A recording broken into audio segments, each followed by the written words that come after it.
Começamos este bloco falando da Uninova FAP. O Centro Universitário Uninova FAP agora é parceiro do Pra Valer Crédito Universitário, uma instituição que financia estudantes em todo o Brasil. A partir de agora, o aluno Uninova FAP poderá financiar o curso e realizar o sonho de fazer um ensino superior. Que notícia boa, viu, Kátia? Já tem outras universidades, faculdades que fazem isso. E agora, o Uninova FAP está nesta lista, é isso?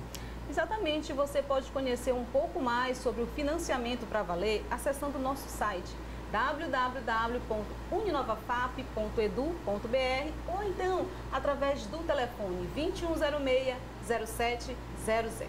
Para garantir o futuro, você precisa estar no centro de tudo. Vestibular Uninova FAP 2015.2. Novas inscrições. Um centro universitário com estrutura completa, diversas áreas de conhecimento e excelentes professores. Cursos de graduação presencial e novos cursos de graduação à distância para você estudar em qualquer tempo e lugar com a mesma qualidade. Para mais informações, acesse uninovafap.edu.br. Mire no futuro e acerte no Uninova FAP, o seu centro universitário.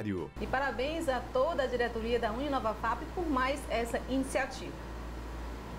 E agora a gente vai direto ao nosso quadro de entrevistas com o repórter Julimar Silva, que hoje conversa com a advogada e mestre em Direito Internacional, Danuta Coelho. E quais são os deveres e direitos dos estrangeiros aqui no Brasil? Como eles devem fazer para se naturalizar brasileiro? Tudo isso agora a partir desta entrevista que o Julimar Silva produziu. Pedro Borges e Kátia Rodrigues, hoje no nosso quadro de entrevistas, nós recebemos Danuta Coelho, que é administradora, advogada e também mestre em Direito Internacional. Muito obrigado por ter aceito o nosso convite. E eu gostaria de iniciar lhe perguntando exatamente sobre a legislação que trata do estrangeiro, né? Inclusive, a senhora vai fazer durante a nossa entrevista até a diferenciação entre estrangeiro e imigrante, enfim. Eu gostaria que a lei ela é muito ampla, ou seja, hoje a legislação ela contempla realmente as pessoas que vêm ou do Brasil que vai para lá, né? Ou pessoas de fora do Brasil que chegam aqui. A legislação é ampla, contempla bastante? Sim, no Brasil nós temos uma legislação ampla que contempla tanto a vinda do estrangeiro como a possibilidade do brasileiro em outros países, né? Nós temos a nossa Constituição Federal, temos o Estatuto do Estrangeiro, temos acordos internacionais que vão legislar sobre essa vinda, principalmente do estrangeiro que queira vir para o Brasil. Então, o Brasil ele tem uma característica muito marcante de ser bastante receptivo com o estrangeiro, tanto na nossa legislação, quanto o nosso próprio povo tem um espírito muito amistoso para receber o estrangeiro. Agora, o que diz a lei exatamente sobre o tipo de interesse que essa pessoa que vem de fora ela tem no país? Ela pode vir aqui com vários interesses, ou só passear, né, ou fazer compras, quem sabe, ou participar de um show. O que diz a lei sobre isso? Na verdade, o que a lei diz é que cada estado ele é responsável pelas suas regras, tanto para receber quanto os critérios de manter aquele estrangeiro aqui. Então, o estado ele tem autonomia para legislar, ele é soberano para determinar essas regras de entrada e até mesmo essas regras de permanência. O que vai caracterizar essa mudança com relação a um estudante, a um trabalhador, com relação a um turista, é justamente o tipo de visto que ele vai conseguir. Então, o tipo de visto que ele vai conseguir é que vai determinar quanto tempo ele pode ficar, quais poderes ele vai poder usufruir. Vários tipos de visto, né? Quais os direitos. A gente tem o visto temporário, a gente tem o visto permanente, a gente tem o visto de trânsito. Então, o visto de trânsito é apenas para uma passagem. O visto de turismo já é para apenas fins mais recreativos. O visto de permanente e o visto temporário é que vão permitir que ele exerça alguma atividade profissional remunerada. E aí vai aumentando o tempo de acordo com o visto. O visto transitório de apenas 10 dias. O visto de turista ele pode chegar até 4 anos. O visto permanente ele pode chegar até 5 anos. Então, vai dando um espaço maior de tempo de acordo com o tipo de visto que ele adquire. Agora, nesse caso, se a pessoa deseja se tornar um brasileiro, ou seja, ele quer se naturalizar, ele já está se identificando muito com o país, ele precisa... Que características ele precisa cumprir, né? O que diz a lei também sobre essa questão? o que ele tem que fazer para se tornar um brasileiro? Né? Primeiro ele precisa transformar o visto dele. Se ele veio para cá lazer, se ele veio para cá turismo, e ele gostou, ele se identificou com o país, ele precisa buscar mudar o seu visto de turista, por exemplo, para um visto permanente. Depois dele conseguir esse visto de permanência, é que ele pode dar entrada no seu pedido de naturalização. E para que ele seja naturalizado, a nossa Constituição, nosso Estatuto do Estrangeiro, tem alguns requisitos. Ele precisa ter capacidade civil, ele precisa... Ele tem que dominar a língua nacional, por exemplo, o português, saber escrever também. Saber ler, escrever, ele precisa demonstrar que ele tem vínculos com esse país.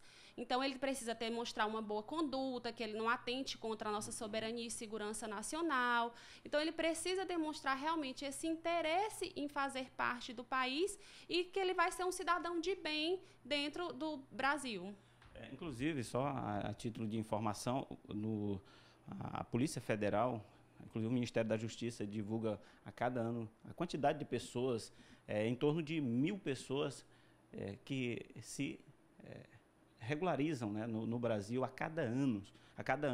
É uma média considerada baixa. Inclusive, há casos em que muitas pessoas estão ingressando no país de forma ilegal. E aí, se possível, eu gostaria que a senhora até identificasse a diferença de uma pessoa que quer se estabelecer legalmente, que ela vai à Polícia Federal para realizar esse registro, quanto aquelas que chegam, né, por força, seja da imigração, ilegal, enfim. O ideal é que ele entre legalmente, né? O ideal é que ele entre com visto legal, mesmo que depois ele queira modificar esse visto.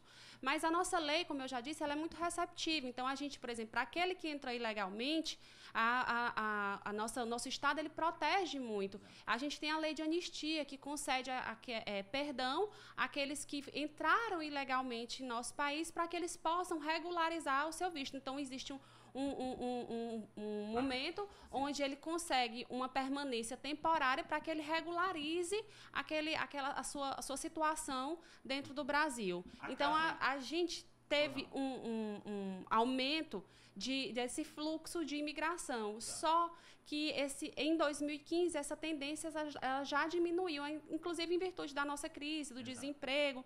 E é interessante registrar que na Junta Comercial do Estado a gente tem vários chineses que estão registrando empresas aqui no Piauí e eles têm todo o direito de mudar, inclusive, o seu nome para que eles não se torne vexatório, não se torne difícil. Então, a nossa legislação ela é muito aberta ao estrangeiro. Nosso tempo já está se esgotando, mas eu gostaria que a senhora colocasse para a gente em que situação o estrangeiro pode ser deportado, né?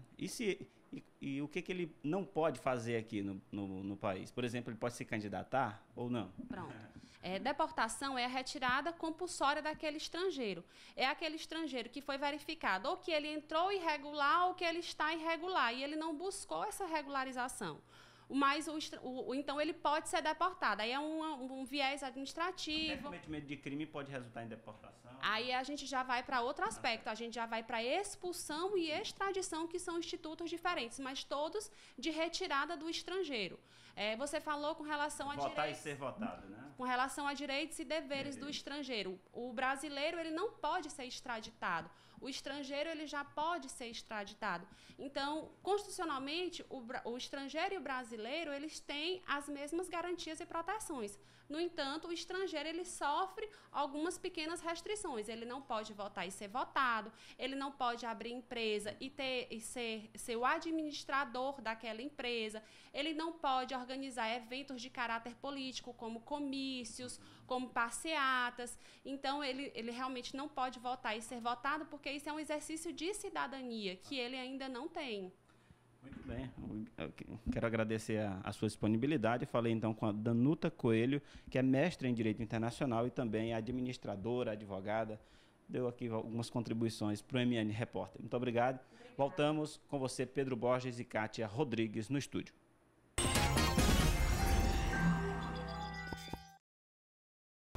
Gostaríamos de agradecer à doutora Danuta Coelho pela entrevista e também ao nosso repórter Julimar Silva. Mais informações sobre esse assunto você tem na Constituição de 1988, a nossa Carta Magna.